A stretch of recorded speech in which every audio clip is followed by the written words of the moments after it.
தான் நான்லாம் பாரு எங்க அப்பா இறந்ததுக்கு அப்புறம் தான் நிம்மதியாவே இருக்கேன். ஏங்க நான் அப்படி சொல்லலைங்க.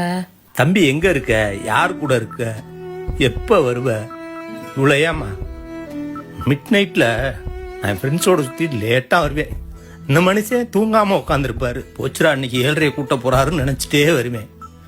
அவ்வளோ திட்டினதுக்கு அப்புறம் எங்க அம்மாட்ட போய் அவனை சாப்பிட்டு படுக்க சொல்றீன்னு சொல்லுவாரு. அப்போ அவர் சொல்லும் போதெல்லாம் எரிச்சலா வரும். ஆனா இப்பதான் தெரியுது அவர் எனக்காக எவ்வளவு செஞ்சிருக்காருன்னு. இப்போ நல்லது கிட்ட சொல்லி தரதுக்கு ஆள் இல்லை. அவர் வார்த்தை அடிக்கடி சொல்லுவாரு, நான் இல்லாதப்பதான்டா என் அருமை தெரியும்னு. அது இப்பதான் எனக்கு புரியுது.